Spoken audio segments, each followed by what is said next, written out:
I'm Mayor Jonathan Bush, and I appreciate you all being here tonight at Metuchen High School. I understand that this is the third meeting that Middlesex Water has had with customer communities, is that correct? Okay, so the first two were there's one in Woodbridge and one in Edison that occurred, both I think occurred last week. And this is the third, and I think there's a fourth one in South Plainfield. When's the South Plainfield scheduled for Wednesday? So anyone who's watching on TV who wants to show up and make sure that they ask a question, you can certainly do that in South Plainfield. So the purpose of tonight, obviously, is to get some answers. There's obviously a lot of concerns. And then today we have the news that came to everyone's attention that it wasn't just the top 10%, if you will, the northern 10% of Metuchen that was impacted, or just portions of Edison, South Plainfield.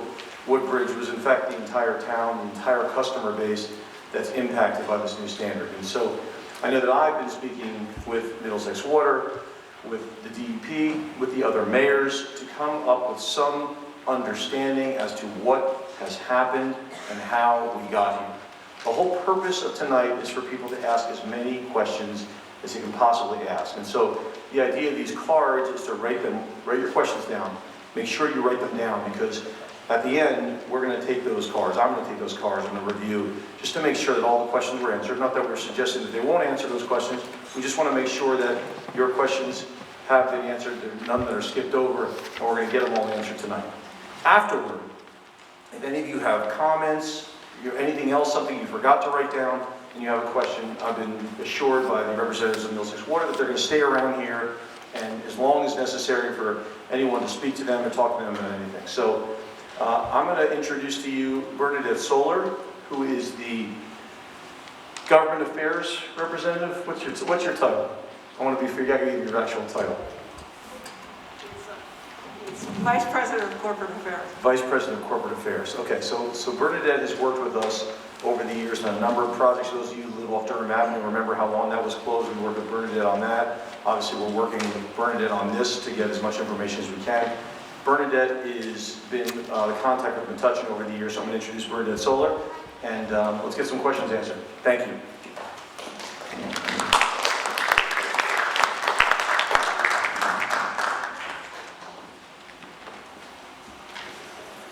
Okay, thank you, Mayor, and I'd like to thank Mayor Jonathan Bush and Metuchen High School for offering this venue.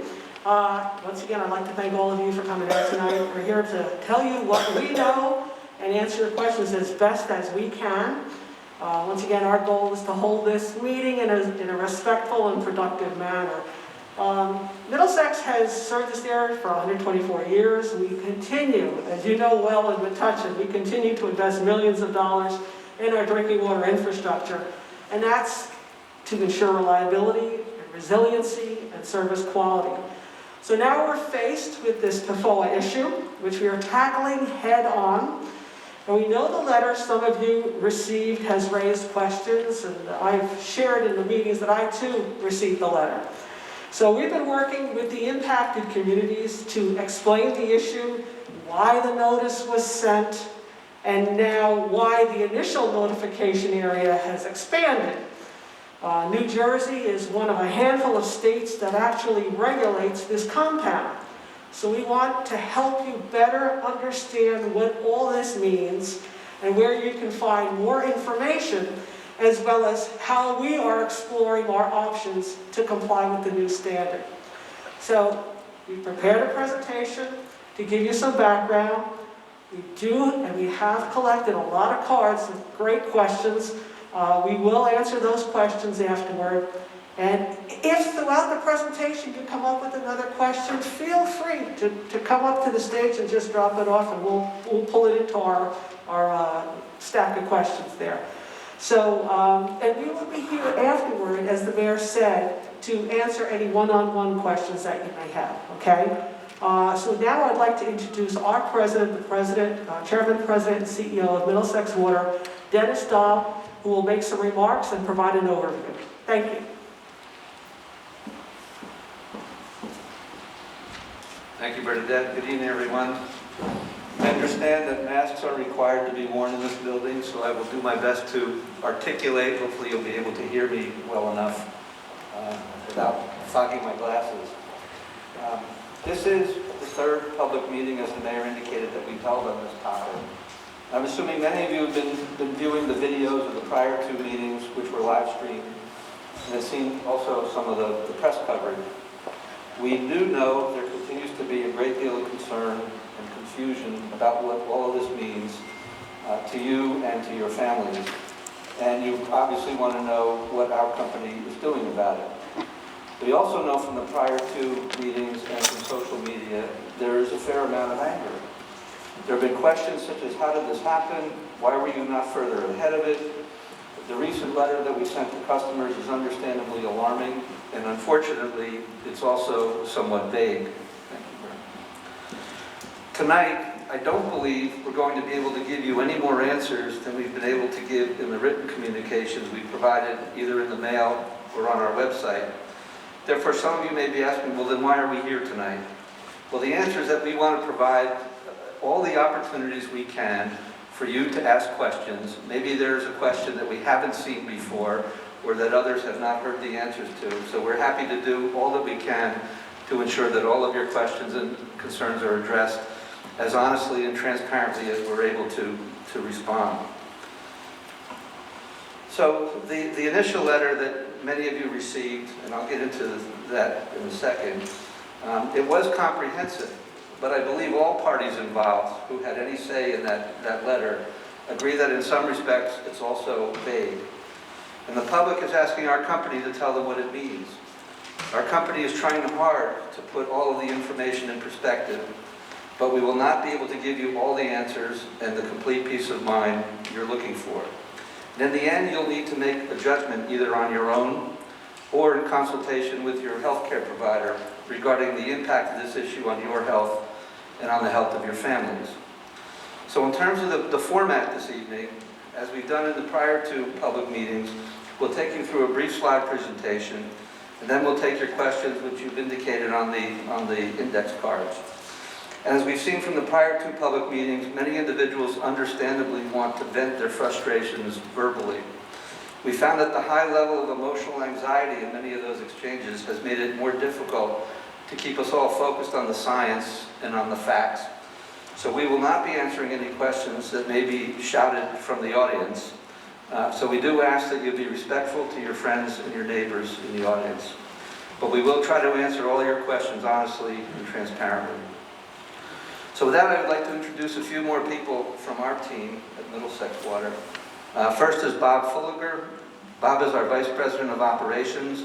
He's responsible for all aspects of water production and distribution. Next to Bob is Dave Brogel. Dave is our Director of Production. Dave has overall responsibility for the company's treatment plants and all aspects of water quality. And Mark Tyler is our Superintendent of Water Quality. He works directly with Dave. So we have several experts here this evening who can answer any technical questions you may have. So now I'll walk you through this brief slide presentation. We've also posted these slides on our website, and after I go through the slides, then we'll begin answering the questions from the index cards. So the very first slide, important update. Some of you may have heard in some of our informal conversations before the meeting, we have updated the area that we believe is impacted by this issue.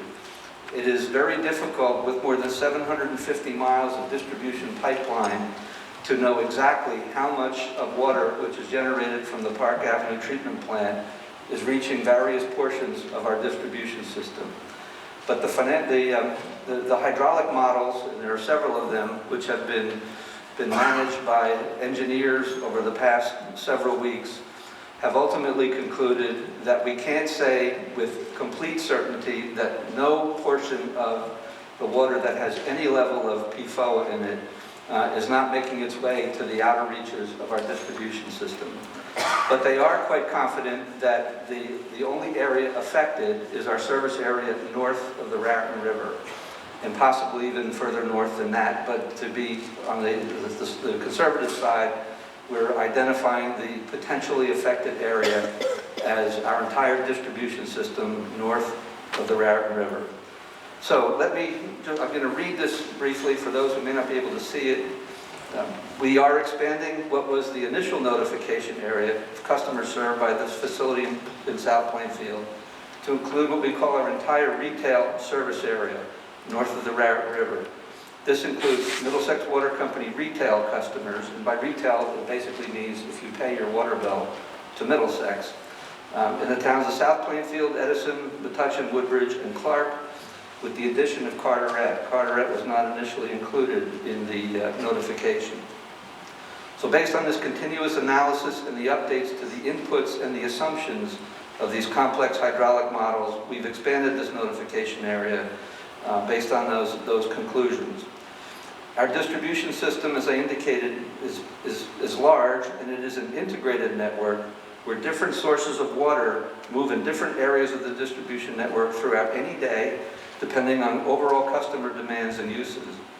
This comprehensive expansion of the notification area assures that all customers who are or may be served with any amount of this supply from that Park Avenue facility at any time are apprised of the potential health risks and the company's efforts to remediate those risks, as well as our customers' options.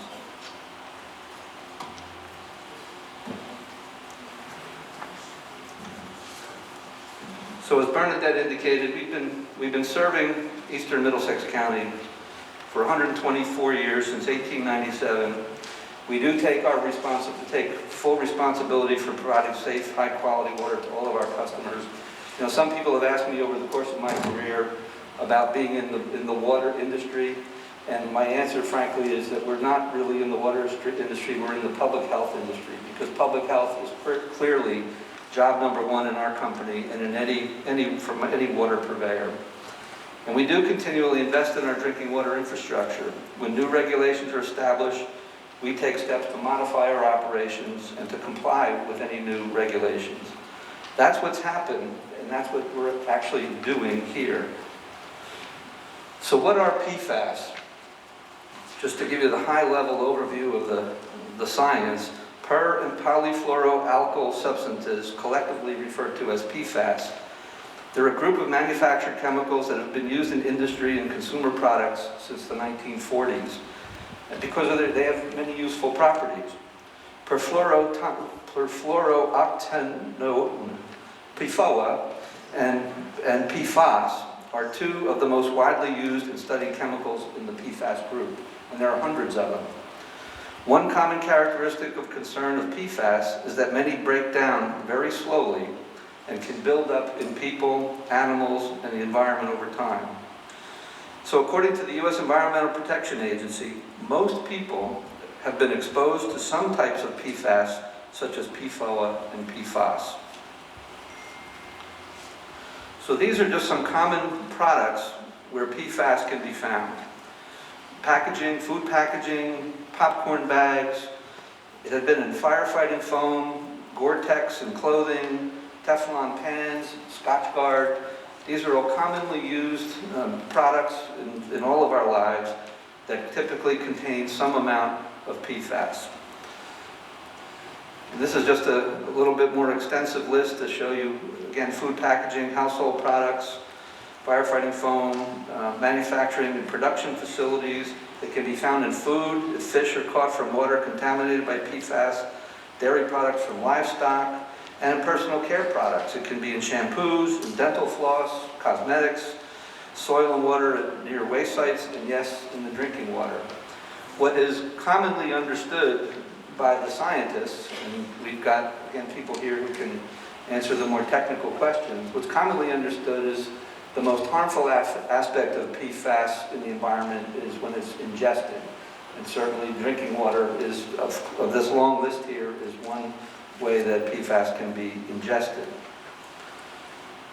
So understanding the standards, the US EPA is the government agency responsible for setting the legal limits for contaminants in tap water and for overseeing all overall water quality.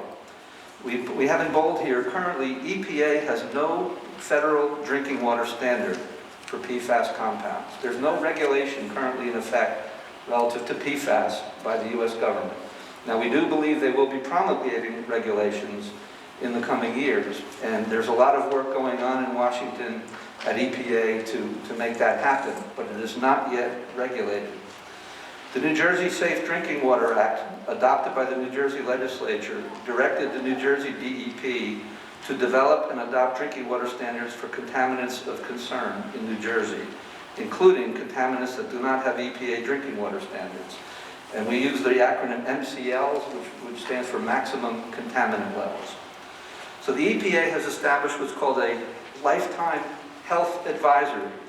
This is not a regulatory standard. It is a health advisory of 70 parts per trillion for the sum of PFOA and PFAS in drinking water.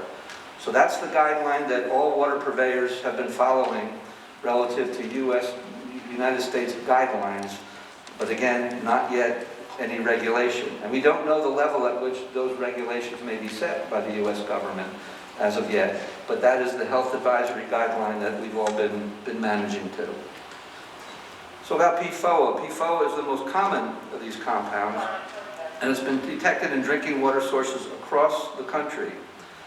At our company, at Middlesex, we've been testing for some PFAS as part of what the US EPA calls the Unregulated Contaminant Monitoring Program. We've been transparent in reporting these PFAS detections, including PFOA, in our annual Consumer Confidence Reports, or commonly referred to as the CCRs.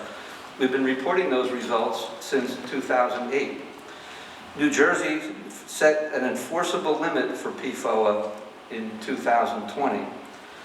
So we have been monitoring, we have been sharing the data in those Consumer Confidence Reports, and any of you who ever receive them, which, I mean, we're required by regulation to make them available annually, they're very technical, they're not easy to read. Most people can't understand what a lot of the information in those reports is telling you.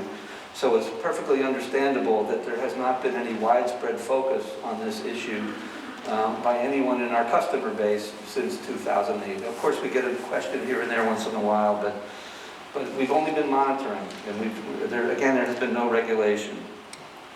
So utilities were required to start monitoring for these emerging compounds like PFOA and PFAS, and now report quarterly results to the state of New Jersey beginning January 1st of 2021.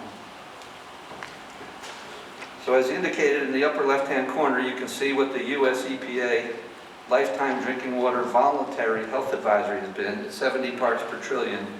Prior to New Jersey enacting its new regulation, the screening guideline level at the state of New Jersey was 40 parts per trillion. Now that the regulation has been implemented, the new MCL, or maximum contaminant level, is 14 parts per trillion. So in 2020, NJDEP adopted the enforceable regulation at 14 parts per trillion, and then monitoring and sampling was required to begin in January of 2021. And it's, as Bernadette indicated, there are only a handful of states across the country who are currently regulating PFAS under any enforceable drinking water standard. Only 7 of the 50 states are even have a regulation in place for this compound, and it is in many places around the country.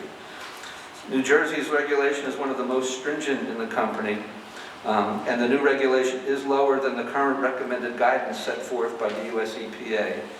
EPA has announced that it will be proposing MCLs for PFOA and PFAS. So to put the numbers in perspective, at 14 parts per trillion, what is 1 part per trillion? 1 part per trillion is equal to 1 single drop of food coloring in 18 million gallons of water. It's equal to 1 second out of 32,000 years, or 1 drop of water in 20 Olympic-sized swimming pools. Now you look at those numbers and you say, well, what's the big deal? Those numbers are so infinitesimally small, how can this be any kind of a health concern? The reality is PFAS is bad stuff, frankly. And the goal would ultimately be to try to have none of it in the drinking water. But a drinking water standard of 14 parts per trillion is believed by the science and the research to be the best available data to characterize it as a lifetime health advisory. Although there are some compounds or some illnesses that may occur based upon exposure to PFAS in something less than a lifetime. And no one knows for sure exactly what those time periods would be. So So the detection methods have become more sophisticated. Technology allows us to detect compounds in drinking water in parts per trillion. And how that translated to health effects often takes years of research and analysis. I've been in the water industry long enough to recall when we were measuring in parts per billion, and we thought that was a big deal, to be able to get to that level of detail. To be down into parts per trillion is just incredible advancement in technology. So the DEP MCLs for PFOA and other PFAS are based on the best available science. So about this notice of exceedance, the newly established limit is applied on the basis of a quarterly running annual average, in which the 4 most recent quarters of monitoring data are averaged. So the samples are taken every quarter, and then they're averaged. And then when you exceed the limit of the average, you are considered not in compliance. So I won't go into the details here of the calculation, but this is all available on our website. Excuse me, you're certainly free to look at those numbers and understand those calculations for yourselves. But while our results are above the new level, they are continue to be below the EPA lifetime health advisory level, 70 parts per trillion. And then the requirement of this new MCL standard, that is what triggered the notice of violation received by our company, not a change in the water quality. So the differences in the exceedance types and the notification periods. Exceeding the MCL for PFOA is what's considered a Tier 2 violation. Meaning is, we put this in bold because it's pretty important, it is not considered an acute threat. If it were a Tier 1 violation, it could be considered an acute threat, and we would have been required to notify all of our customers within 24 hours. This is not a Tier 1, it's a Tier 2. So as our customers, you do have a right to know what happened, and you're required to know what we're doing about it. So developing this notification, wording in the audience, and obtaining New Jersey DEP approval takes time. There's getting letters that would have to be mailed into the mailboxes of 50,000+ customers takes a fair amount of time. The printing, the mailing, but we did complete the mailing within the regulatory notification period. We did request an extension, a 2-week extension from DEP, which they granted. So we were in compliance with the notification period under what's called the public notification rule. And we have since concluded the need to expand that notification area. We'll be referencing the notice in multiple languages in an upcoming mailing. One of the things we did not do in the initial mailing was to include a variety of languages that are spoken in the various portions of our service territory. The updated and expanded notice that will be going out will include all of those relevant languages. Understanding the risk. As I said, and I can't stress this strongly enough, and I have to tell you, this is the best, the only and the best information I'm able to give you about the health effect. Exceeding the PFOA standard is not an acute risk, like drinking water contaminated with something like E. coli or other bacteria. However, people who drink water containing PFOA above the MCL over time have an increased risk of an adverse health effect from such consumption. And I know many people will look at it and say, well, what is over time? Is that 10 minutes? Is it 10 days? Is it 10 years? Is it 100 years? No one knows for sure. The only thing that we do know is the standard was set based upon a lifetime exposure for a cancer threat. But the threat for other types of illnesses, as are indicated in the public notice, could be something shorter than over a lifetime. But no one knows the exact time period where that could occur. The research is ongoing. Current research suggests that exposure to sufficient levels of certain PFAS over many years may lead to adverse health effects, such as developmental delays, disruption of hormones in the body, low infant birth weight, adverse effects on the immune system, among other effects. That's really scary stuff. And it's something that's clearly getting a lot of attention, as it should. Research about the health effects of PFAS is still ongoing, and there is sufficient information to develop a drinking water standard for PFOA. The scientific community believes there is enough information, enough research has been conducted to establish the standard. There's more information on adverse effects of PFOA in humans and laboratory animals than for many other contaminants that already have drinking water standards. So in terms of exposure to PFOA in drinking water, as I indicated, is primarily from ingestion, drinking or potentially cooking. Although in cooking it's believed that the level is a relatively low amount. According to the New Jersey Department of Health PFAS fact sheet, exposure to PFOA through other household uses of water, like those listed below, is not significant. Showering, bathing, rinsing fruit and vegetables, washing dishes, washing laundry, etc. Ingestion is the primary concern relative to the health effects of PFAS. Water delivered to customers from the groundwater source mixes in the distribution system. So I indicated it's more than 700 miles of distribution mains. It mixes in the distribution system at the interface of surface treated water. So not all customers will see high levels, and no customer will see over the highest result level. Dave Brogel will tell you that in our most recent sampling, which put us over the MCL, one of the wells tested at 36 parts per trillion, which is, we believe, an anomaly within our system. We don't understand why it was quite that high, and we don't believe at this time that it will remain at that level. But it cannot be any greater than that in the distribution system. It can be lower, but it can't be greater. So how is our company addressing PFOA? Back in 2019, based upon our research and our networking with regulators and within the industry, we were anticipating that New Jersey would be implementing an MCL relative to PFOA. So we began evaluating and designing treatment options to mitigate PFOA in the groundwater at our Park Avenue facility in South Plainfield, which is the only well field system, by the way, where we have found this issue. So in terms of that evaluation, we did a pilot study, pilot plan to evaluate different treatment options, what would be the most effective treatment technology to remove PFOA from the groundwater. We have finished design of a new upgrade to the treatment plant, which is now under construction. It will use granulated activated carbon filtration, which has proven to be effective against PFOA and PFAS. And once completed, that will support our compliance with the new standard. Our initial investment in that plant is $47 million. Not a small project, a long-term project, not something you can build overnight. And we are upgrading that plant. It is expected to be placed into service by mid-2023. Now that's not quickly enough for any of us, but we are laser focused on getting this plant built no later than that date. In connection with all this, not that this is something that any of you may be all that concerned about, but we do believe we had identified the polluter who actually put the PFOA in the groundwater. And it's our belief that it was the 3M Corporation.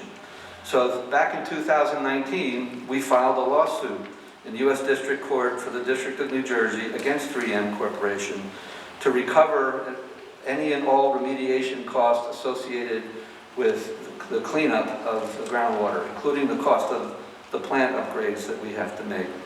We are not the cause of the PFOA, but we now have to remove what we believe 3M has put into the groundwater.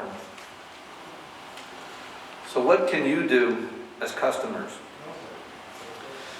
If you have specific health concerns, a severely compromised immune system, you have an infant or pregnant or elderly, you may be at higher risk.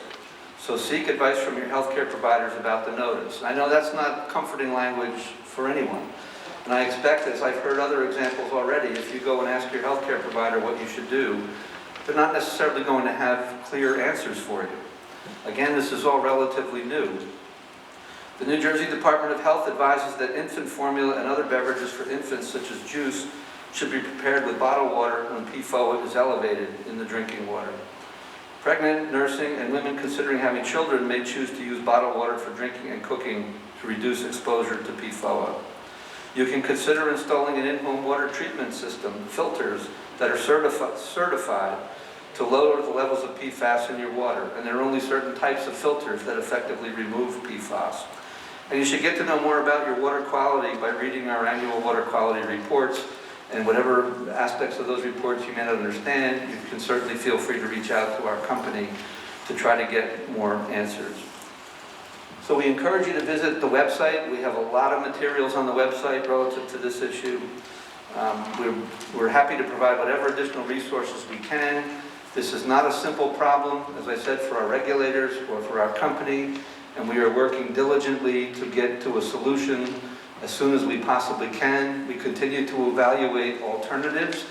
Every alternative that we may be able to implement, they all come with different levels of risk. We may be able to solve one problem and we create another risk in another area. So we're looking at a couple of different options and we're trying to weigh those relative risks to ensure that we can continue to deliver service at good quality water as best as we possibly can. So with that, we're going to go to the questions that you've raised on the index cards, and we will point to the various individuals at the table up here to help you walk through those answers. So thank you very much. Okay, I'm going to, thanks. Okay, I'm going to address the questions, and our panelists here will work on providing the best answers that they can. All right, does boiling water reduce or eliminate the problem? Does boiling water reduce or eliminate the problem?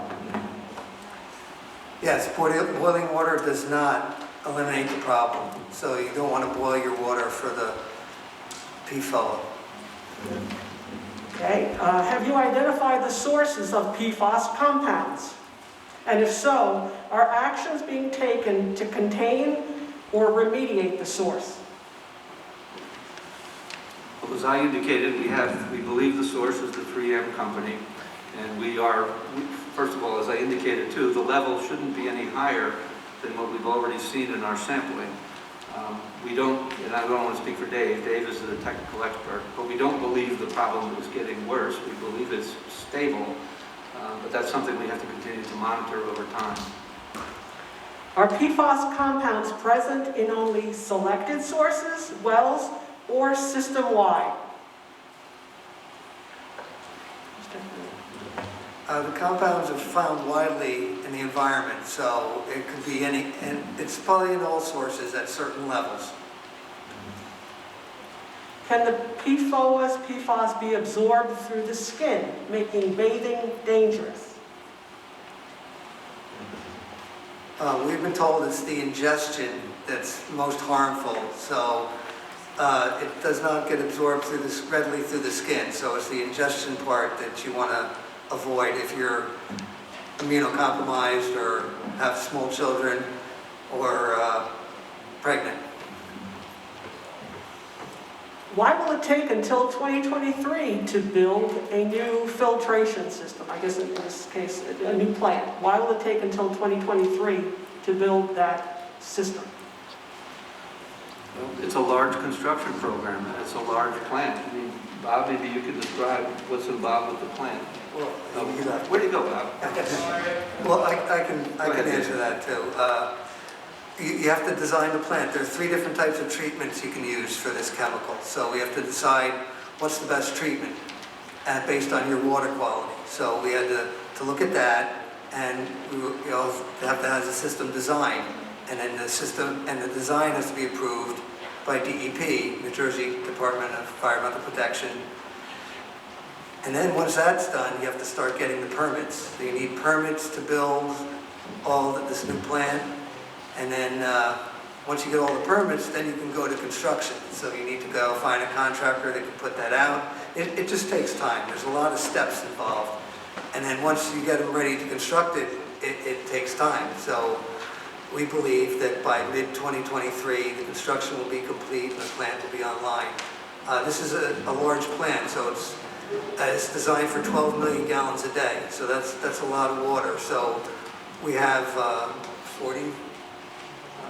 We have 24 vessels, so to add to what Dave was saying, a lot of the supplies involved here aren't things that are readily available on a shelf or in a warehouse somewhere. Ultimately, the vessels that are going to store the carbon that's going to help remove these PFAS are 30 feet tall, and we're going to have 12 pairs of them, so 24 vessels total.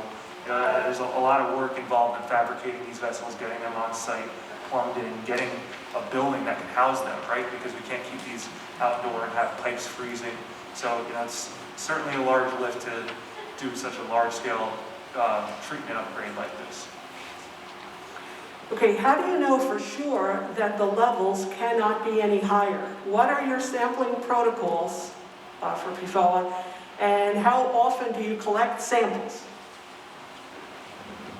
We sample once a quarter, so 4 times a year, and we've been sampling since 2008, and the levels have been pretty steady in the mid-20s, except for the last reading. So we're pretty confident that it's going to pretty much stay that way. This might have addressed that, sorry. How can you provide any historic levels of PFOA prior to 2021? As I said before, the levels average in the mid-20s, so it doesn't say totally steady, but it averages anywhere from 22 up to 36 was the last reading. And we will be sampling again this quarter coming up to see what the level's at as well. That historical data is available since 2008, which is when we began sampling. What is your belief why the New Jersey DEP lowered the level?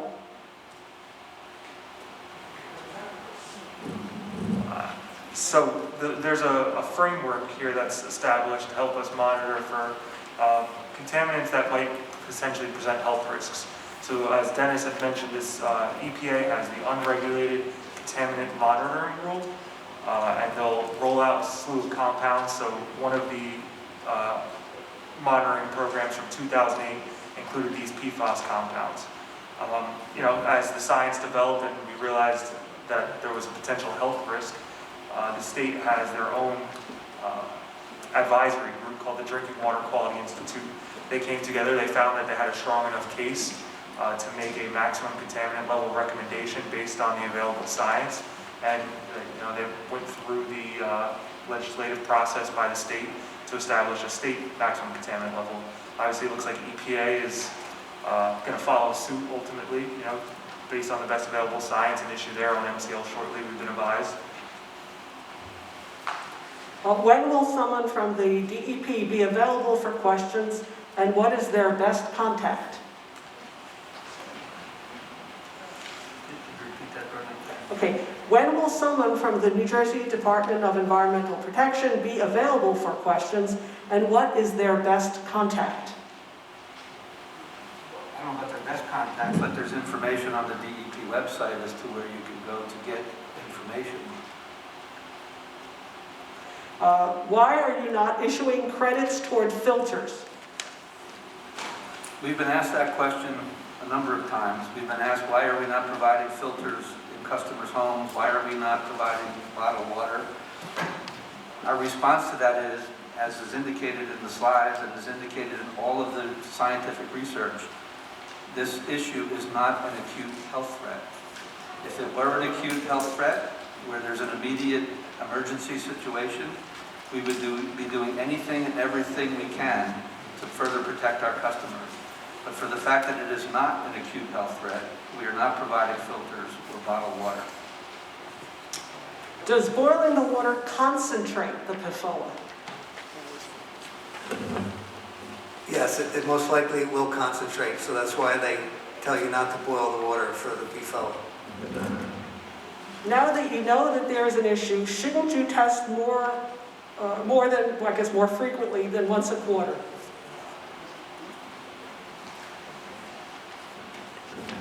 We're pretty confident that the levels don't change that much over time, since we've been sampling since 2008. So we feel that we're seeing the level that's going to be seen for a while. But we will continue to test, and if we see a sharp rise in some of the samples, we can increase our sampling. The health effects of PFOA you are sharing, where is that information and data coming from? Who determined that 70 parts per trillion was safe over a lifetime? So to clarify, historically there was a health advisory issued by EPA for PFOS and Pifoa. That's 70 parts per trillion. New Jersey DEP had actually enacted the 14 parts per trillion the 40 was another held advisory by DEP, and then ultimately they settled on 14 parts per trillion for the maximum contaminant level. The 14 is the one that is enforceable from a regulatory standpoint. As I mentioned, there's an advisory group, the Drinking Water Quality Institute. You know, those are the professionals that we turn to. They're the toxicologists and the epidemiologists, the PhDs that have really studied this. They look at numerous different factors, the health effects, as well as the available technology. You know, Dennis mentioned how precise can we be in our analytical measurements to make sure that we can detect down to these levels. And taking all those factors into account, they decided that 14 parts per trillion was protective over a lifetime of consumption based on various cancerous and non-cancerous endpoints. I'll just add, US EPA has their own community of scientists that they're working with in their efforts to determine what their ultimate maximum contaminant level will be. It's a different group than what was involved in developing the standard in New Jersey. As far as cooking, does the PFOS affect pasta, rice, potatoes, etc.? Any foods prepared in water? And what about steaming foods?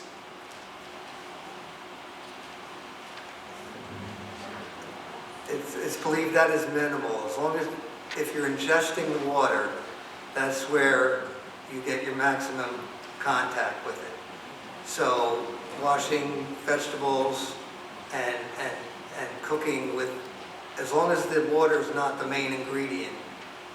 That's why they say if you're preparing bottles for children or juices, you're using a lot of water in that. So that's, and they would ingest that whole thing. That's what they want to not have you do. So the rest of it is minimal. And we know this question has been brought up before as far as different types of food, whether it's rice or pasta, potentially absorbing the water. Again, it's unlikely to be a major contribution because the amount of water that you're going to be consuming in grains of rice versus, say, consuming that is likely to be insignificant. Do common water filters such as Brita reduce the level of PFOS? From what we know, the EPA's done a study on those pitcher filters, and they're saying it doesn't remove the PFOS. So you need to really contact the manufacturer on any kind of treatment that you're looking at to make sure that they can say that it removes that. If I have a newborn, say a 10-pound child, how do the levels of PFOA differ to his health versus say a 150-pound adult? The newborns tend to drink more water and have a lower body weight, so it will affect them more. That's why in the notice we say that you need to prepare any infant formula or juices using water that does not have any PFOS in it, whether it's bottled or treated. Please identify the party responsible, I'm assuming responsible for the PFOA in the groundwater. If not, we assume it's you, the water company. I think we addressed pretty clearly that it's our belief that it's a 3M corporation, which is why we initiated legal action. Do you know how many wells in the Park Avenue well field have levels of PFOA above the MCL standard? Yes, in that well field we have 18 wells, and 17 of them are above the standard. Okay. Will you be shutting down any of those wells? We're looking at all available options, some options which we evaluated several years ago. As I indicated in my earlier remarks, any option we may consider comes with its own set of risks. So we're looking at what we may be able to do to remediate the problem in the near term in advance of our plant going fully into service.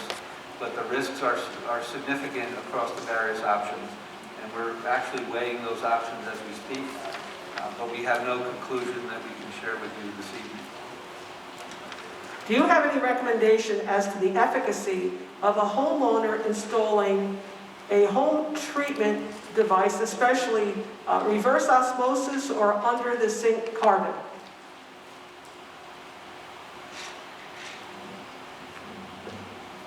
I believe if you follow the specific instructions on installation, it should operate the way it's supposed to.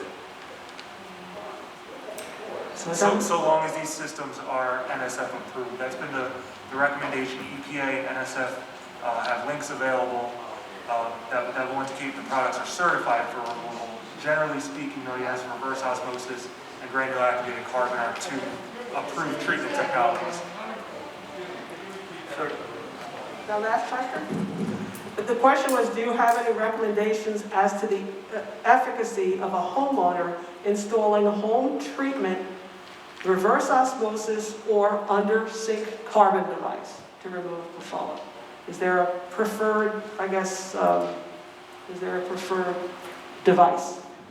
No, there's no preferred device. That's why we have a link on our website going to the NSF website, which has a whole list of companies that make these treatment products that are approved to remove the PFOS. And that goes with the next question. How can I find a certified in-home filtration system? And that's, as you mentioned, it is on the website. Once again, the certification agency for that is? For the treatment devices, for the home filters? National Science Foundation, or NSF. Sanitation. It's National Sanitation Foundation. If a suit against 3M is being pursued, where will the money damages be applied?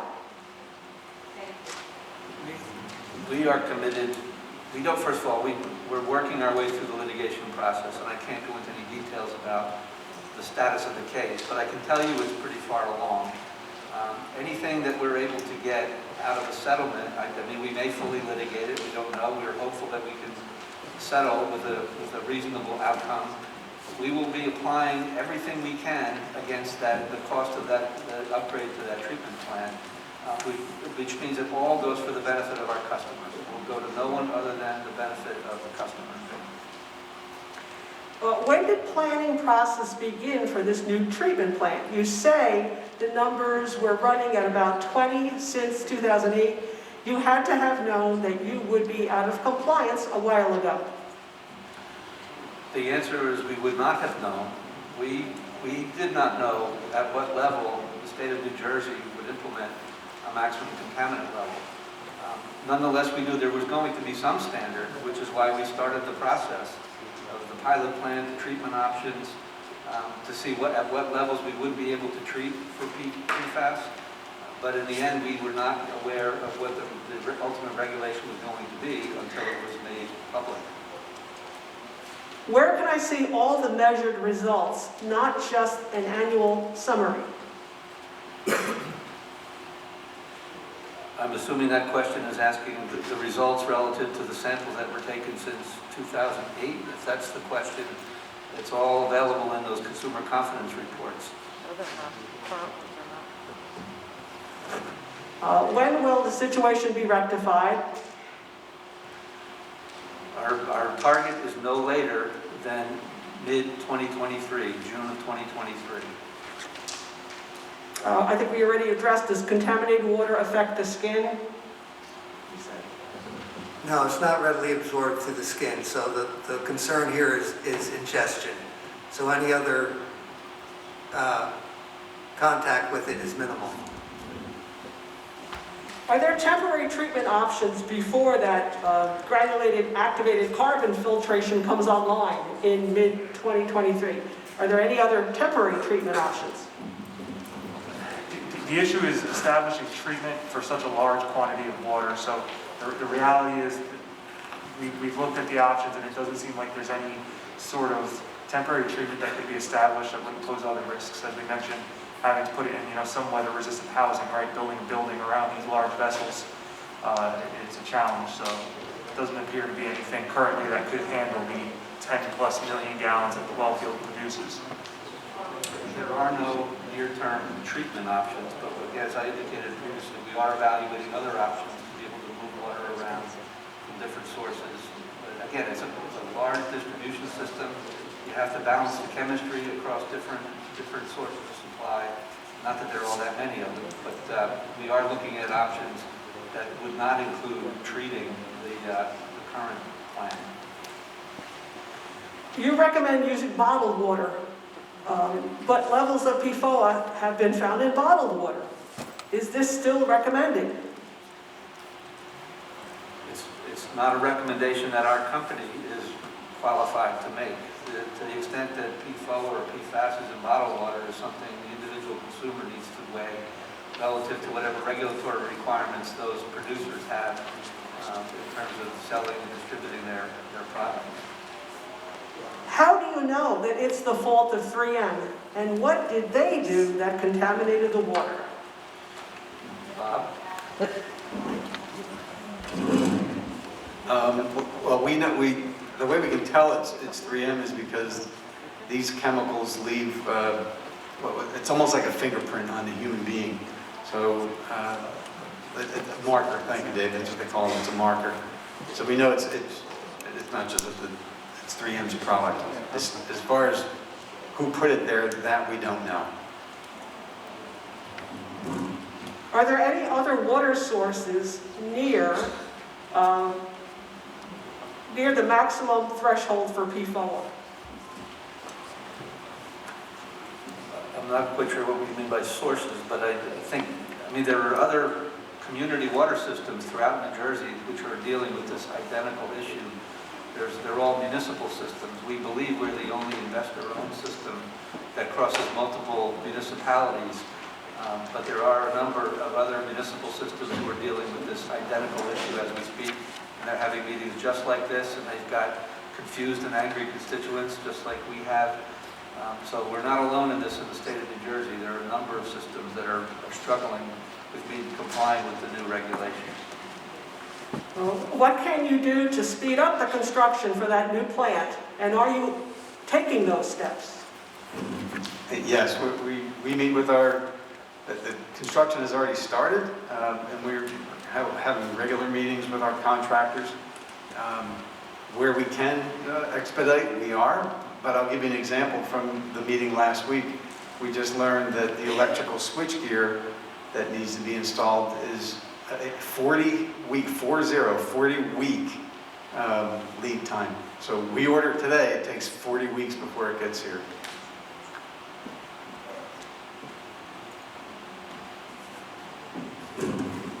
Thousands of PFOS compounds exist. EPA's test method gives results for 18 PFOS compounds. New Jersey has established MCLs for only 3 compounds. Do we know if we have a larger problem beyond just Pifoa from the other 537.1 compounds? Yes, science is looking into that all the time. The EPA, as we mentioned, has that unregulated contaminant monitoring rule, and they look at these specific compounds to see if there are health issues with that, and they look to potentially regulate them. Should I switch to bottled water for drinking and cooking? That's a personal decision. I know that's not an answer anyone wants to hear. But again, the only official answer we're able to give you is that the water delivered by Middlesex Water Company is not an acute health threat. What level of PFOA would trigger an acute health notice? There's no threshold that's been established that PFOA presents an acute health risk currently. I'm sorry, we won't answer the question. The question from the floor is do you drink the water? Personally, I do. I do, every day at work. I don't live in the system, but I make coffee with it every day at work. I received the letter and I drank the water. I never received the letter. I don't know about the rest of the You may not have been in the initial area that was affected. Those who were in the initial area received that initial mailing. Now, with the results that Dennis mentioned earlier today, another mailing is going to go out to the entire retail system, which basically is the same notification as the first. But we have that letter here this evening. If you would like a copy, Yeah, we and can it's also on our show it to you. It's up on the website too. But I would like the rest of the committee to answer that question. Do you drink your own water at work? I do. Okay. No, it is not in our office. Okay. Okay. Okay, we can continue that discussion afterward. It seems as if, based on prior year's testing, you would not have met the 14 parts per trillion regardless. Why did you wait on the notice and/or begin construction of the? Why did you wait on the notice and/or begin construction of the plant previously? We have been notifying you on the levels in our CCR, the Consumer Confidence Report. So the regulation is based on the samples taken starting in 2021. So that's what we've been reporting. And then once you go over, based on those quarterly samples, then you go to notification. And I think we had addressed hopefully the timetable there, that we had begun design for the treatment plant prior to the MCL actually being enacted. 2018. 2018, 19, that whole timeframe. Again, not knowing what the ultimate MCL was going to be established at, but we did begin the pilot plant and evaluating treatment options and ultimately design of the plant. All right, what percent of water in the system comes from affected water, from affected wells at Park Avenue? So what percentage of water in your system comes from affected wells at Park Avenue? And if you could be specific to Metuchen as possible. Well, that's more complicated, but the well field that's contaminated provides 25 to 27% of the water demand in the system. And depending how close you are to that point of entry from where that well water comes in will determine the concentration of the PFOA in the water that's being consumed.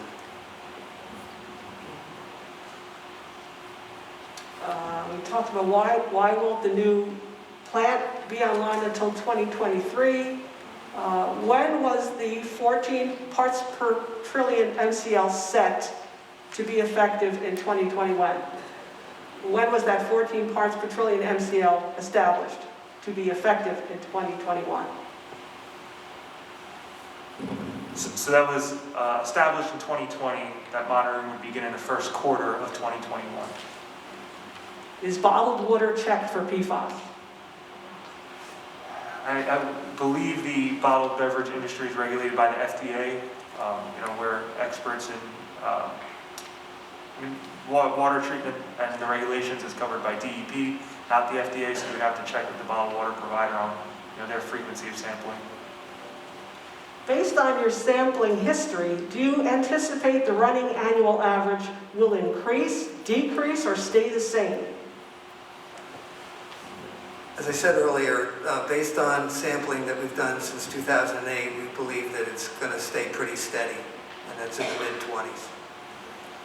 And has interim treatment options been explored, such as blending or using temporary filters?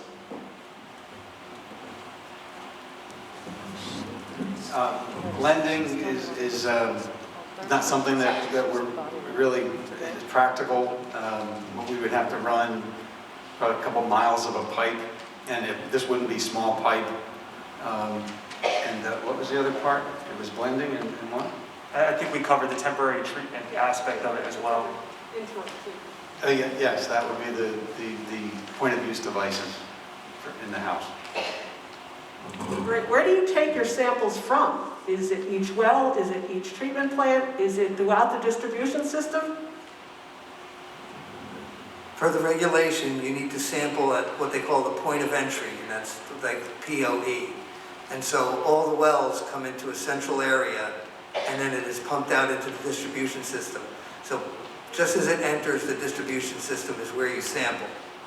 But once we saw that we had higher levels in our point of entry, we went and sampled all the individual wells afterwards to see, hopefully it would be one well that was high and we could just shut it off. But unfortunately, it's almost all the wells that are high, so it's not as easy to shut it off. Have you researched why the Pifoa quarterly limits have increased significantly from second quarter to third quarter? Again, that number is higher than the last couple of years sampling, so we believe that's an anomaly, but we are sampling again in this quarter, so we'll see if that remains the same. This question, if expected to be steady in terms of the levels, why the outlier of 36, which you just addressed, is that entirely related to 3M? Is the suit with 3M related to the constant mid-20 readings or the outlier? The suit with 3M is based on the fact that there's PFOA in the water at all. We can't identify that it came from any other source other than 3M. Therefore, that's the basis for the lawsuit. If the annual water quality reports are difficult to read and understand, have you considered having a summary page prepared for the public?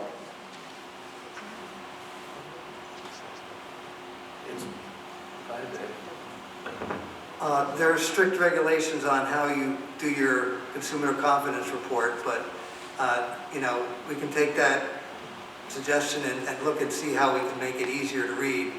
I believe there's new legislation on these consumer confidence reports trying to make it easier to understand, but we still need to follow the regulatory requirements when we put these out. What illnesses are caused by exposure to PFOA? Here's the question. If we drink water over time with increased risk, what is over time? We struggle with that same issue. The language that is included in the public notification is the required regulatory language. And that's one of the terms that we think is much too vague. It gives customers no answers or satisfaction whatsoever. So the point is, as I indicated in my earlier remarks, the standard at 14 parts per trillion was based upon a once in a lifetime, which is basically meant to be 70 years, over a lifetime, 1 in a million chance of contracting cancer.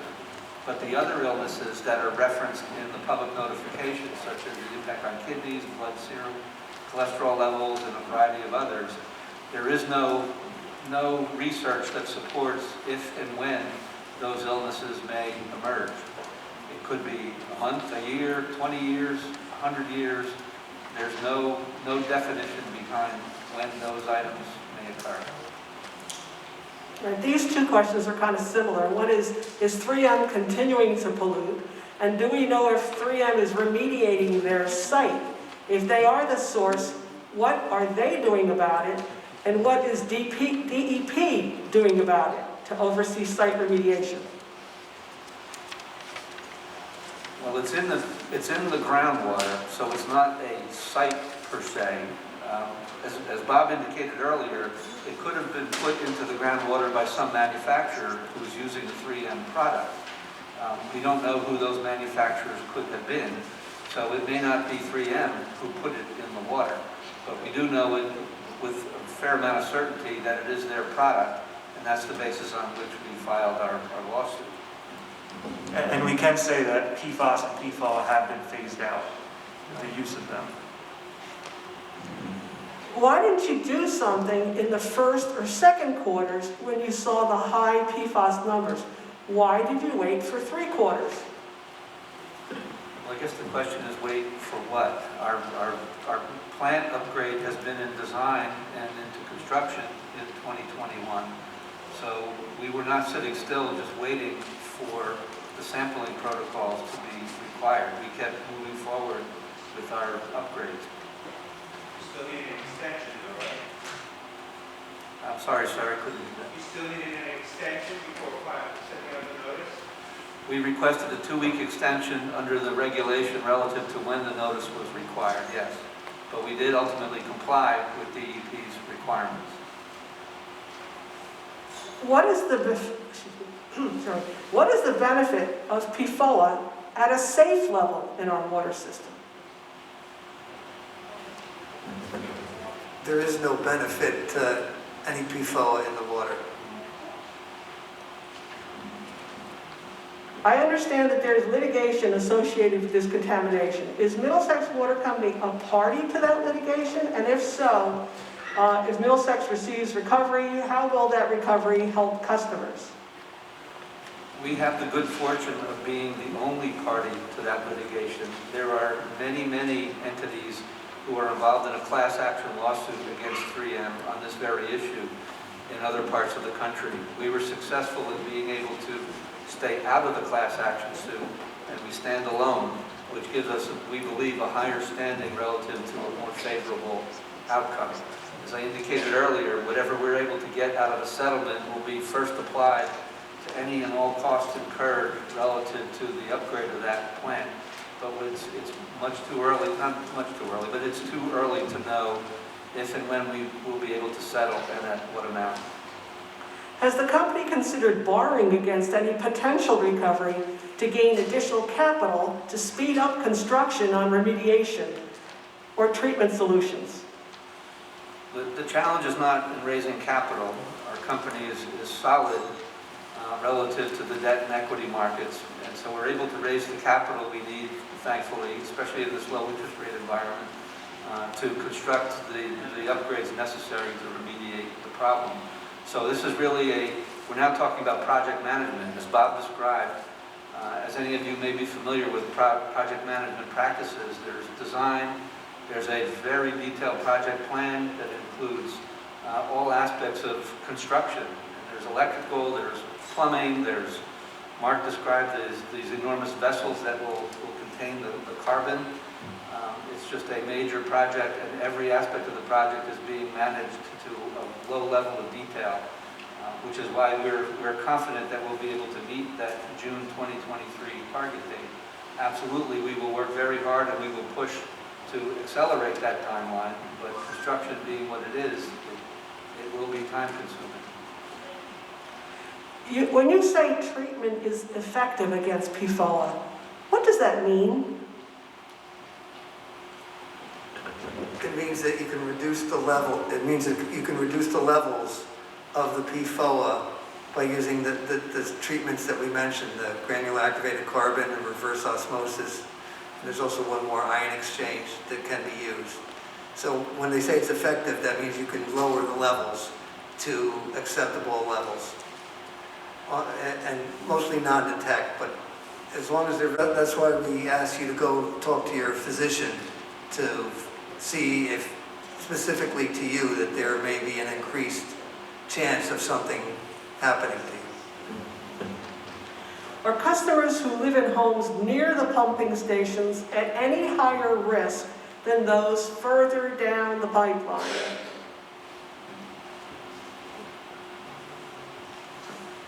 You will receive, the closer to the source you are, the larger percentage of the water you're consuming is. So as we mentioned, you won't receive any concentration higher than the sampling at the point of entry, because that's what we're detecting as it goes right into the system. But the closer you are to that point, the more likely you are to be drinking, say, 100% of your water, versus as you get farther away, it starts to blend with our other sources of water. So you can go, 80%, then 70%, then 60%, and so on. And where is this plant? South Plainfield. Where? Near Park Ave and Maple Ave. Okay. This next question, just if you can reiterate, Bob, exactly what areas are affected? The areas that are affected are South Plainfield, Metuchen, Edison, Woodbridge, Carteret, Broadway. They purchase water from us, and Clark. Yes, there's a small group of customers that we have in Clark. And this question has come up before. I'm a realtor. How can sellers of their home affected honestly answer the following question on a seller's disclosure form and not lose value or buyers? The question is, have you received any written notification from any public agency or private concern informing you that the property is adversely affected or may be adversely affected by a condition that exists on a property in the vicinity of this property? I guess it's number 78A. Are you aware of any condition that exists on any property in the vicinity which adversely affects or has been identified as possibly adversely affecting the quality or safety of the air, soil, water, and/or physical structures present on this property? How would you answer that? As a company, we're not aware of anything that was described in that question. You just issued a notice about the safety of the water. I'm sorry, ma'am, I can't hear you. You just issued a notice about the safety of the water. Right, I believe that question was specifically related to selling your home. Public notifications about the safety of water. Right, So if we have current home sellers that are required to answer that question, how do they answer that question and not either scare buyers or lose value? I'm pointing out that this is a real issue. the only information we can provide is what we've provided in the public notification. There's no other information we have other than what's in that public notification. Of contaminated water. Of water that exceeds the maximum contaminant level at 14 parts per trillion. Got it, contaminated. That's a subjective word that each individual has to determine for themselves as to whether or not they believe it's contaminated. Why can you not buy the commercial filters to reduce the PFOS in your treatment plant? It has to be specially designed, that any commercial filters are way too small. So as I said before, we're talking about 10 to 12 million gallons a day. So that's a lot of water. Most homeowners, a couple gallons a day. It's going to take tractor trailer loads of carbon to fill these vessels once they're ready to be done. So I don't believe, I think the question is, can we just go out and buy something? It's not something we can just go out and buy. Are your tests verified by any third-party company or audited? So are your water quality tests verified by any third-party company? Audit, question mark? We have a regulated lab that we have on our own, and we also have labs that we send samples out to. For the PFAS chemicals, we have to send them out to certified labs, and then the state makes sure that they follow any quality assurance, quality control to be able to be certified. What % of the service area supply comes from that South Plainfield treatment plant? I think we answered that. You answered it, but then you kind of qualified it, so I'm a little confused about that. You said 25% comes from a contaminated source, 70% from other sources. But then you said, depending on how near you are to the plant, that as it kind of goes further and further away, then it's blended. And so it seems like people who are nearer will get the full impact of that 25%. Is that, am I confused?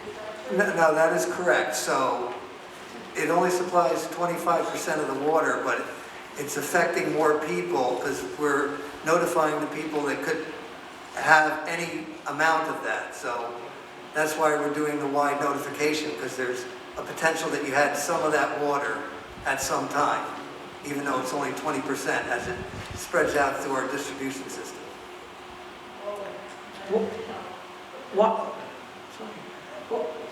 Why did Middlesex initially focus on this issue in 2019? What was the precipitating event?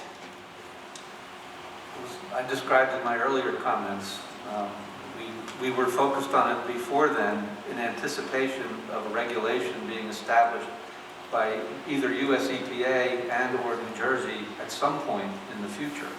Because we're active in the industry at the national and the state level, so we monitor, along with our peers in the industry, what's going on with the latest science, what the emerging compounds are, and where we believe regulations may ultimately be enacted. So we had relative certainty that there would be some maximum contaminant level established by the state of New Jersey, not knowing what it would be. But that's when we began investigating treatment options and ultimately design and construction of a plan. All right, these questions are sort of similar. Can you recommend house filters to remediate the problem? I think we might have discussed that that's available on the website. We're relying on guidance from the DEP regarding pointing people to the National Sanitary Foundation website. And can you recommend a way to test our own water for PFOS? Is there a list of approved labs or companies? Yes, so DEP has available, it's called their data miner, so you can look up the DEP data miner, and they will list all state certified laboratories. As Dave was mentioning, the laboratories that we ship our samples out to are state certified. They're required to follow the QA/QC, and they do have audits, so we recommend the same for any customer looking to get a sample analyzed, is just make sure that you pick a lab that is actually certified to run an approved analytical method. What happens to Middlesex water when you exceed a standard? Aside from providing public notice, what is Middlesex water's penalty? And how does the DEP hold you accountable? It's quite clear that we are out of compliance with a regulatory standard, and the DEP has a variety of enforcement actions available to them, which could ultimately include fines and penalties of some amount. Has implementation of water filters been considered further downstream from the source? For example, a filter for each quadrant in Metuchen. Unfortunately, our distribution system it's like a spider web almost. There's so many branches and avenues and intersections that there'd be no way to install filters like that. And again, those filters would have to be the size of tractor trailers. So we'd have tractor trailers parked all over the place on every street corner almost. Why is the acceptable PFOA level for New Jersey lower than the federal level, or the federal guidance level at 70 parts per trillion? Yeah, New Jersey decided that the federal level did not give enough health protection to people consuming water, so they went on their own, which is they have the right to do. They have to meet the EPA levels, but if they want to set some lower, they can. So based on the occurrence in New Jersey and the scientific studies that have come in, they decided that it's better to have a lower level of protection, or a lower level, so you get a higher protection of people's health. Is there an agency that is tabulating the cases of cancer in this area? Not to my knowledge. First of all, when any of us may contract cancer, obviously it could be difficult to determine what caused it. Come from a variety of different things. I'm not aware of any cases, certainly not in New Jersey, again, I'm not aware of them, where a cancer case may have been linked directly to drinking water. There's another question about, will there be reimbursement for families having to find alternative to drinking water? Bottled water is not a good solution when everyone's trying to lower plastic use. Other than the fact that we're working hard to attempt to get into compliance in advance of June of 2023, I have to unfortunately share with you the standard language that we're required to use, which is there is no immediate health threat. It's on the basis that there's no immediate health threat as to why we're not going to be providing filters or reimbursing for filters or distributing bottled water. What are the chronic impacts? I think we talked about, you only talk about acute. I think we listed in the slideshow what some of the long-term impacts of exposure to PFOA was. What is the exposure from the dermal pathway? We don't believe skin contact to be a major, or rather, the individuals that have established these guidelines have not found skin contact to be a major contributing source. Ingestion appears to be the biggest contribution. Do I have a choice of water companies? How is Middlesex, so who selected Middlesex Water to serve this area? Since 1897, Middlesex has had a franchise which is awarded by the state of New Jersey to have the exclusive right to treat and distribute water within a specific geographic area. It's the same for every other investor-owned water utility throughout the state. And then the municipal systems have their own, they own their own systems within their own municipality. Did you request a representative from DEP to be here tonight? We have made that offer to them on several occasions. Where is the water company team members getting their water from? Are you using the water since it's not considered an acute threat? I think we answered that, right? I said, I'll drink it. What should businesses do that serve filtered water to customers? I think it's the same answer for a consumer. They have to weigh their options. They may want to consider filters. They may want to provide bottled water. They may choose to, we grabbed something to eat on our way over here and we all drank the water in the service territory. We asked for tap water and no one said, oh, there's a problem with the tap water, you shouldn't drink it. So it was a non-issue for us. Based on current water concerns and considering the amount of time it may take to properly treat the situation, what happens to your customers who may already experience health concerns which would be directly attributed to the water issue? Do you have any plan to assist future health issues and costs associated with them? I think that's a conversation between patient and physician as to what they believe the source of any illnesses that they may have contracted. If they ultimately conclude or believe that drinking the water was the source of the issue, well then certainly there are legal remedies that people can take to pursue in order to get some level of satisfaction. I mean, obviously it would be financial and certainly can't restore someone's health, but that's a decision that a patient and a physician would have to agree as to what the source of their illness was.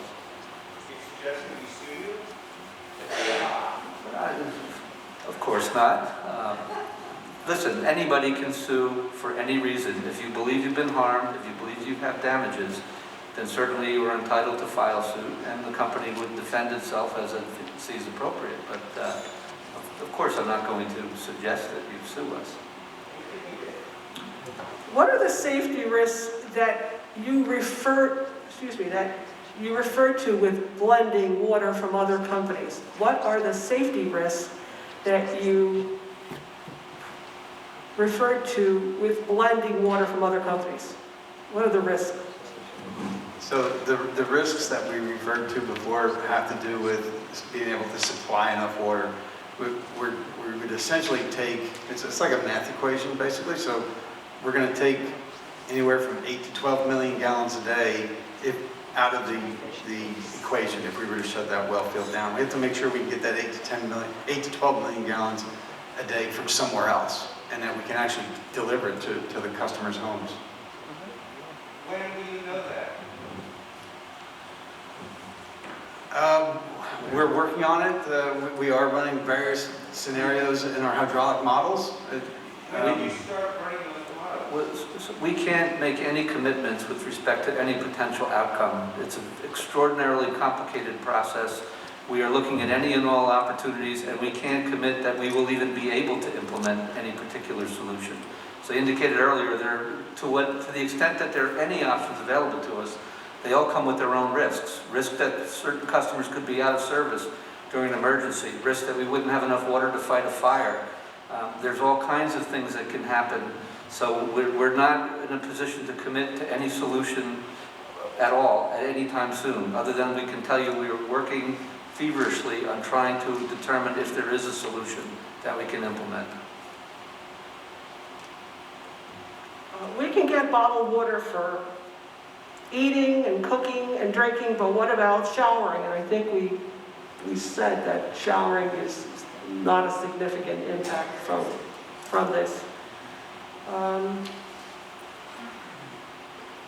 Says, can my wife breastfeed after drinking, or from drinking this water? That question is addressed in the public notification, and that is a patient-physician discussion. If you saw changes in the last reading, isn't there any protocol to sample the water more often to ensure that it's not getting any higher? I thought Dave described the history of our sampling and what we're seeing, and that the data has been showing us since 2008, and where we believe, based upon the history, what it will look like going forward.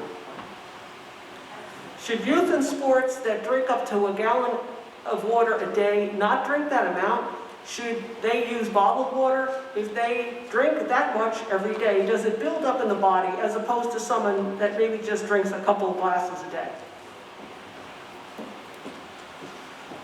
Well, the one statistic that David shared with us, and Dave and Mark are the scientists on the team here, but PFOA builds up in the body over time, just like when you take a medication.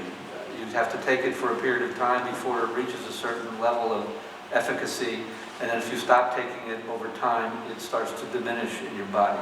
PFOA works pretty much the same. Well, you don't want to stop them from drinking water because it's healthy to drink water, as everybody knows. So if they choose to drink bottled water and in consultation with any physician, that they should do that. How can you be so confident in your timeline for the plant upgrade, given the major supply chain problems that we're reading about every day that may last well into next year and possibly longer? Well, the supply chain challenges are a wild card for any of us. The only thing that gives me confidence is we have an extraordinarily talented group of people in our company who that's what they do for a living. They execute capital projects. We spend typically anywhere between $80 to $100 million a year upgrading and maintaining infrastructure, which are hundreds and hundreds of individual projects. So project management is something we're expert at. We can control most things relative to individual project. Supply chain, and Bob described the example, just getting the electrical switchgear for this upgrade at Park Avenue is 40 weeks out. That is a supply chain constraint. We're not aware of any others that are significant at this point, but none of us know what the world is going to look like 6 months, a year from now. But all I can tell you is that our project is on track. It's on budget, and we are managing it to a very diligent level of detail. Here's just a general comment. Please mention that testing results are available on the New Jersey Department of Environmental Protection drinking water webpage. So NJDEP has a page that you can find information about numerous water systems. Yes, that's a very good comment. Thank you for whoever shared that. It's called Drinking Water Watch. It's a site that's run by DEP, and all regulated public water utilities are required to submit our samples to the state, where they are automatically uploaded to that website. So you get some pretty up-to-date information on Drinking Water Watch as well. I understand that the source of the Pifoa was a well field. Is that correct? Yes. What sources of water does Middlesex Water use, and have they all been tested? I believe we answered that. They indicated the level of PFOA found in the surface water and the well water, and water that we purchased from another conveyor in small amounts. Yes, with the new regulation, you have to sample all your sources at the point of entry to the distribution system. Just one question for you. You're giving us a lot of great information. I'm sorry I'm not following. Ma'am, we can't hear you, but if you want to come up and... No, I'm fine. I think you can. Is this better without the mask quickly? I just want to say that communications are critical, and we're hearing a lot of information. A lot of people don't know how to work a website. So maybe instead of just sending a communication out, which you needed to do, and you had to follow the information, maybe a resource about the types of filters you can get and different things like that. That's on the Almost a website. fact sheet might be helpful to send out. Just a thought. That question has come up a lot in terms of can we provide a specific list of filters? I mean, that question has come up, and we've heard that several times. Guys, how do you want to address that? We've been directing customers to the websites where the NSF-approved filters can be found. We can certainly share where to find those resources, but we certainly can't recommend. I'm not any suggesting particular- recommending, I'm saying the information that is on the website, send it in a communication. It's not your recommendation, but this is what So you'll just a find list on of the filters website. is what you're looking for? Exactly. Okay, I mean, we probably do that. I mean, we'll just take that from their site. Okay, here's another question. This individual wanted more detail on the 3M. So what is their response to your lawsuit? They are defending Chat with the people in the hallway, themselves. they would be at us now. The 3M Corporation is defending themselves vigorously. It's public information. They are a global company. There's a lot of information in their public filings with the Securities and Exchange Commission about where they are in litigation and in what amounts. And Middlesex Water Company is mentioned in one of those Securities and Exchange Commission filings. So clearly it's material enough to them that it requires them to disclose it. But that's about the best I can do with regard to the litigation.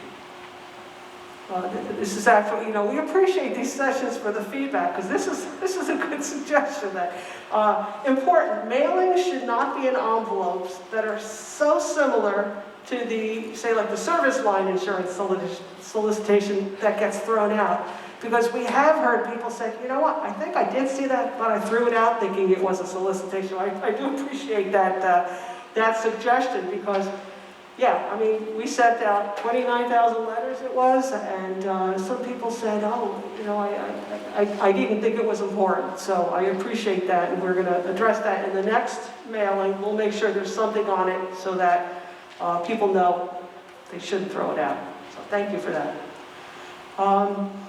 If those who are pregnant, immunocompromised, etc., should be using bottled water or filters and are paying customers, why are they not being provided with filtration options to receive, quote, safe water?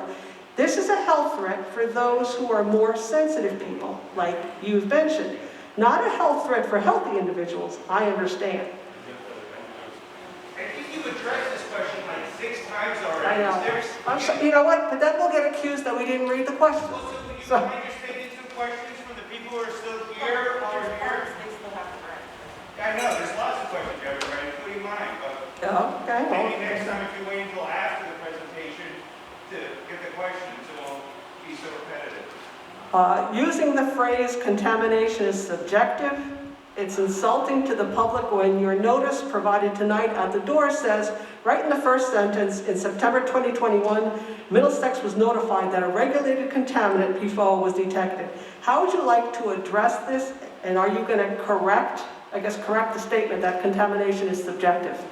Well, it's a great question, and I made the comment earlier that it is subjective. The reality is PFOA is a contaminant.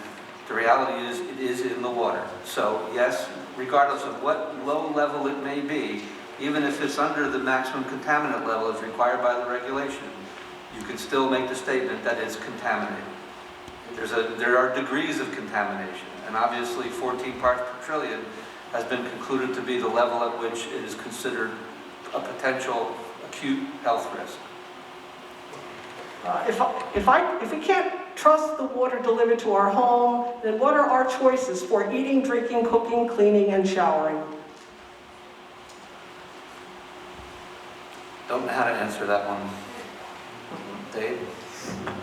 Well, we've said that using it for showering is not a major source, so showering shouldn't be an issue. And if you do have questions, you should talk to your physician about alternatives as far as each person should be looking at that. And what we're hoping tonight is that we can prove that you can trust the water quality, you trust that we sample it, that we monitor it, that we understand and comply with all federal regulations and state regulations. And we're going out of our way to be here to help communicate this to everyone.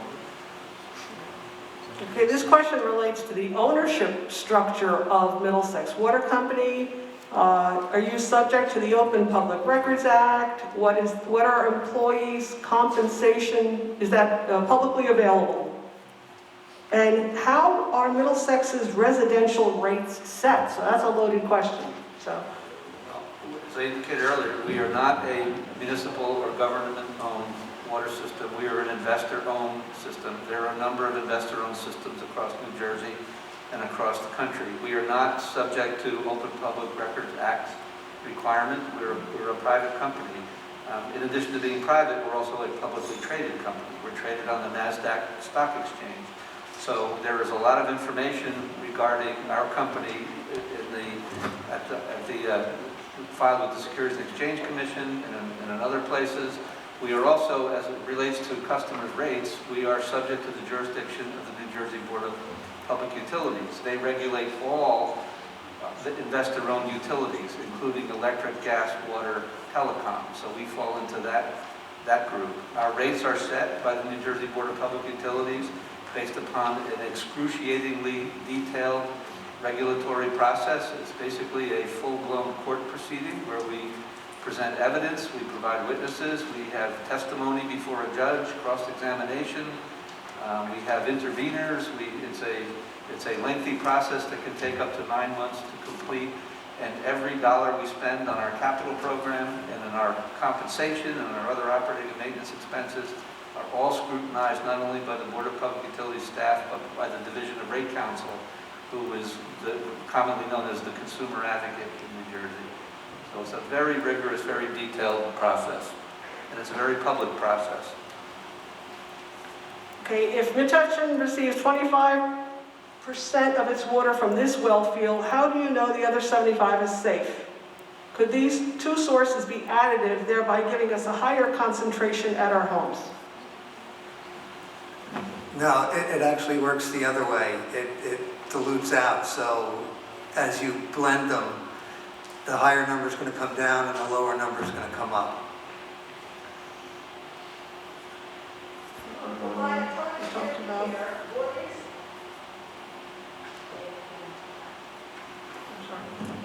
Do you any testing as an end-use thing? Did you test the water that comes out of the faucet in the Metuchen? Can you start doing that as a program until the new system is up? So the question is, will Middlesex conduct any end-use testing for Metuchen and provide weekly updates regarding actual levels from our faucets? The regulation requires us to sample at the point source, to be testing individuals' customers' home across our 52,000 customers. I mean, let's put it this way, we can take samples at different parts of the distribution system, which will give a result that will likely be different than what's coming out of the treatment plant. The bottom line is, though, we continue to be out of compliance with the regulation, and that's not going to change until we can get new treatment in place to be able to remediate it. I think we answered this. When did Middlesex first become aware of the contamination? We have been sampling under the UCMR protocol, under U.S. Environmental Protection Agency since 2008.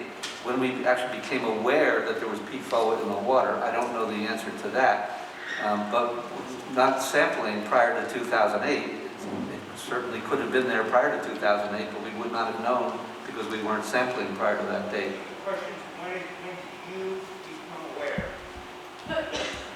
We became aware in 2008 that there was PFOA in the water, but there was no regulatory standard for it. It was just a monitoring rule, which we complied with, as all other water purveyors did at that time. And as all water purveyors were also getting detects and have reported in their water quality reports. Right. And were you that? You know it was the PM right away? It required an investigation. We had to hire consultants to help determine what it was and where it possibly could have come from. And as Bob described earlier, we believe based upon that investigation, we were able to conclude based upon this marker that it was in fact the 3M company. And that's our claim in the litigation. When was the litigation started? 2018. And when did you make that first make the claim to 3M when you got the evaluation back? Well, we filed the suit in 2018, so the investigation was occurring prior to that. Okay. You said 29,000 letters were mailed. What about the other 21,000 customers? How did they get notified? And since this decision was just made today, that notification will be going out within this week. Although it is available, we handed it out this evening, and it is available on our website, but a mass mailing for that many thousands of customers certainly takes a little time. How are low-income and fixed-income families supposed to protect themselves if they cannot drink your water?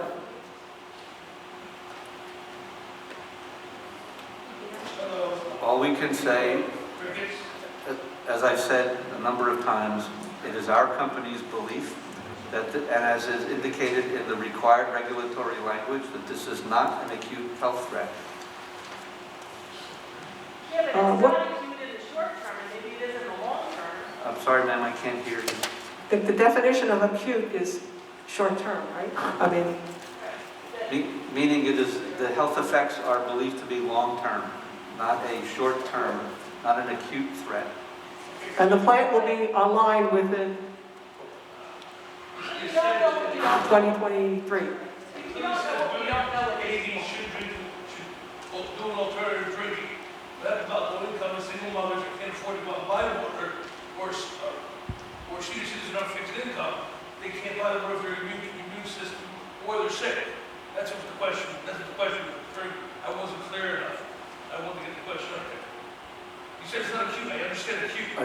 Is it your suggestion, if I understand it correctly, that we should provide an answer as to how people will be able to afford to pay for the water? Low-income, fixed income that cannot, or recompromised, that cannot afford to buy bottled water.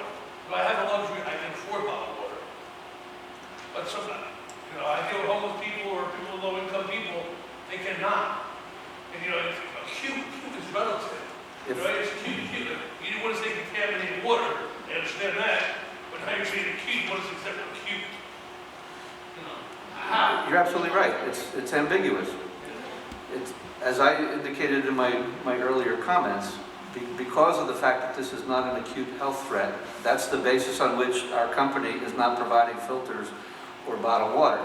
Because we believe that the water, based upon what was described in the public notice, can be consumed, but it's a personal decision. If individuals conclude that they should not consume the water based upon the information that's provided, then clearly they need to consider alternatives. But when you get into who can afford it or who can't, that's really a social issue that it's not something that we can solve. Okay, so American Water 2 months ago had an issue in Florida. They brought truckloads of water in. My guys were out there handing bottles of water out for weeks. At 12 o'clock, 1 o'clock in the morning, making sure everybody had bottled water. That's a fact. I got documentation on that. If this was a Tier 1 violation, where it truly was an immediate health threat, we would be providing bottled water. Okay, so you don't think an acute thing for babies, mothers breastfeeding, senior citizens that are immune compromised, or people that have immune system issues, that doesn't, a Tier 2 doesn't consider help, you don't consider helping them? I don't understand that. It's acute. You say acute. I went to the doctor for an acute issue the other day. They gave me medicine. We have an acute problem going on with our water. This is not an acute issue. Oh, it's not. It's not. It's called chronic, and it's long-term. Acute means short-term. Acute, as in the slideshow earlier, it's like a bacterial infiltration of the water supply, which would mean you could instantly get sick from this. That's acute. When all of a sudden, you're immediately impacted by drinking water. I think we're almost coming to the end. If someone wants to talk to us afterward, please feel free we'll be here, so you can approach us one-on-one. There was a question someone had about the water main. What are you doing to finish the new water main and services in Metuchen? Do you want to address that one? What, yeah, that, Which new water main? I'm I not, don't know, Maple Avenue, been digging up there for a long time. Every time they dig a hole, hook up the water services, they're getting zapped by electricity. oh, yes, That's a yep, fact. yes. So how long is it gonna take before you actually dig the services and put the new water meters into the houses? We got a letter. They want us to open the basement door for the water main. Yes. Can't put the services. Well, When is that gonna be corrected? so we've been, this is kind of going off tangent, but I mean, we can talk about afterwards. Sure. Okay. yeah, we've been doing a lot of work for Metuchen, so it's not uncommon that this project is continuing. So we're trying to invest in the infrastructure. Someone here asked about, what about testing at the municipal level? So each town can better understand their exposure. Is that possible? It is possible to test in different areas, but as Bob said earlier, the piping is a web of piping, so it's done that way on purpose so that if you get a break here, you can still feed it from other areas. So it doesn't just flow into one town by one pipe. So you can get a general idea of what the level is, but that's only in that one spot at that one time. So it's not as easy as it sounds. This person says, with a 5-year-old and a pregnant wife due in a month, your water is unsafe. We pay for clean water, which you can't provide until mid-2023. What I'm hearing you say is, I don't have to pay my bill until the new plant is operational?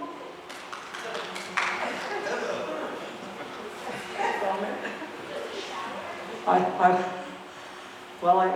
read the question, so. Yes, you should pay your bill until the plant is operational.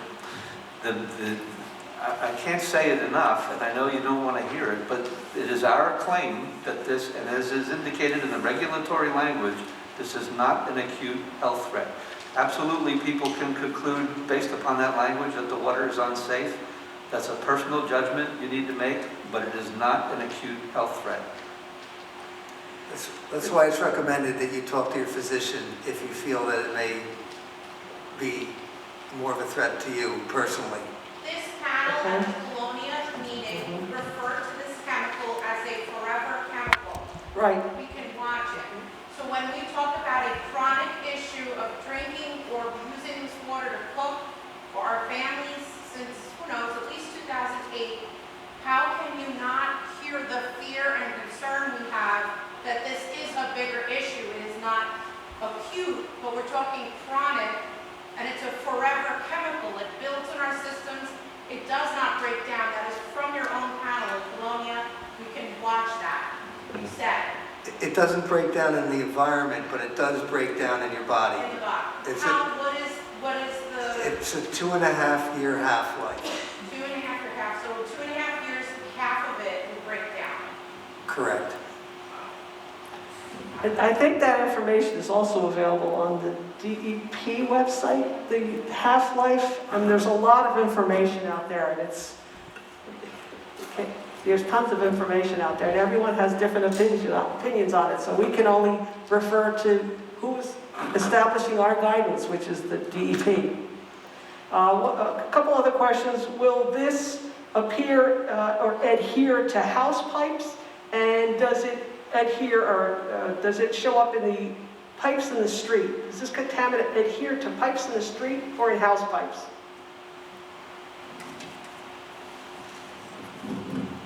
No, there's no information that says it does that. It's just ingesting the water is the issue. So I don't believe it builds up in the distribution system. I think we addressed all the questions. If someone would like to speak with us afterward, individually, one-on-one, we will give these questions to the mayor. We did answer all the questions. So if someone has additional questions that they would like to speak to us individually, we will be here for you. As I said, we're going to hand these to the mayor. We will just take one more question from the floor. This gentleman has been raising his hand and waiting patiently, so sir. Thank you very much. I want to thank you for coming out and doing your best to understand our concerns.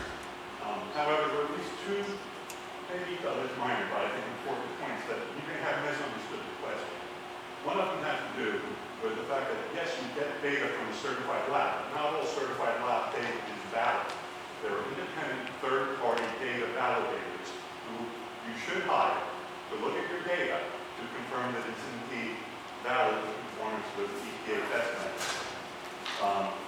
The second, that one too, I don't think you understood, but that could be like a yes or no. Do you or don't you hire a third-party data validator? No, we don't. We rely on the certification of the state based on the quality control, because they do inspections of these labs, and they check their quality control and quality assurance. Once every 2 years, they go to the certified lab.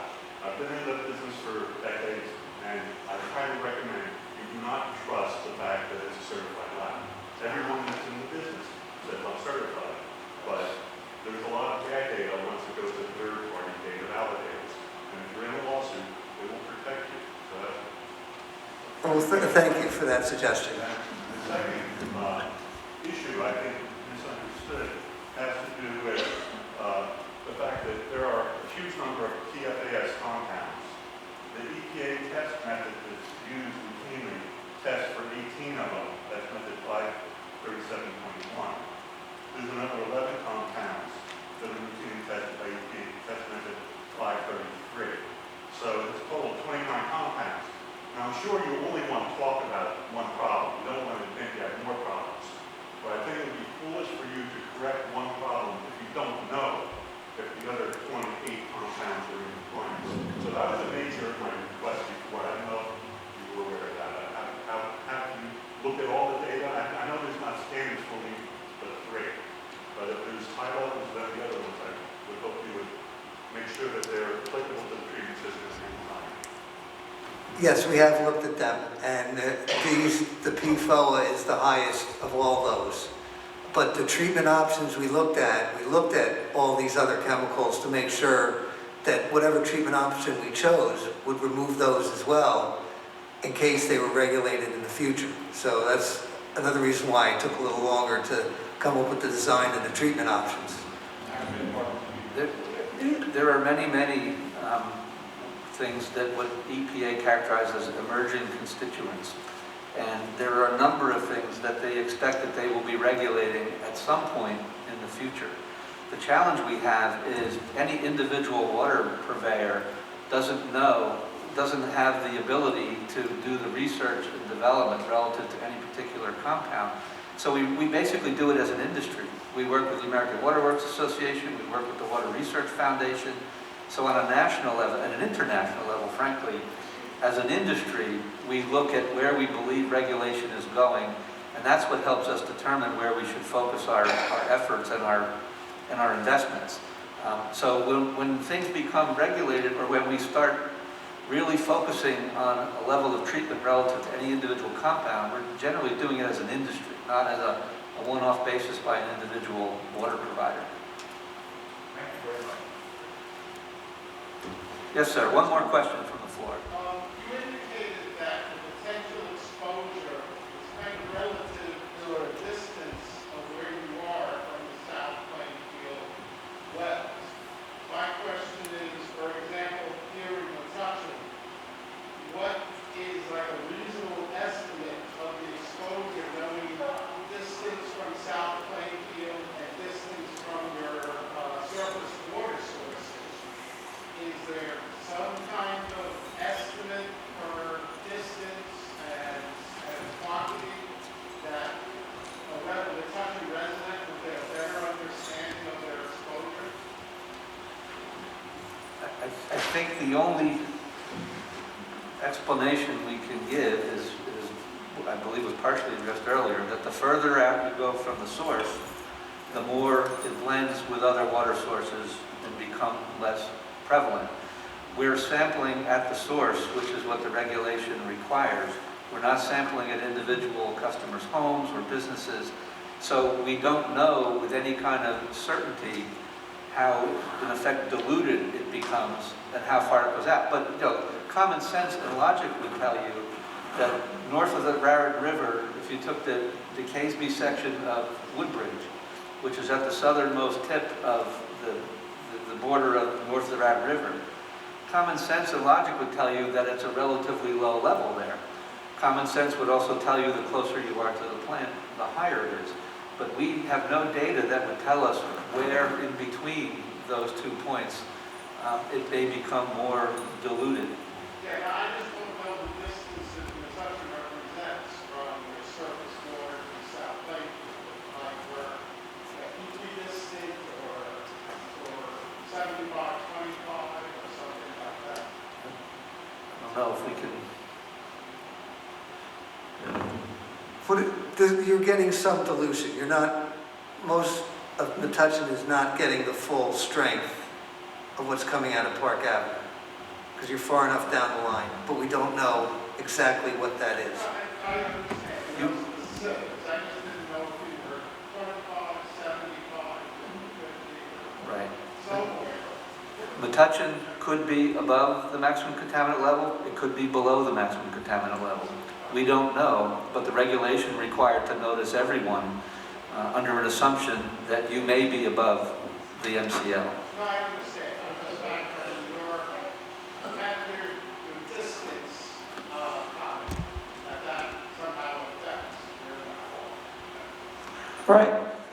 I'd like to thank everyone for just sticking it out and being with us this evening. Thank you for all your questions. This is a journey. We're working to find out more and provide you with as much information as we can get our hands on. So thank you for your questions. Thank you for being here. Thank you to Mayor Bush and the Borough of Metuchen for actually hosting us this evening.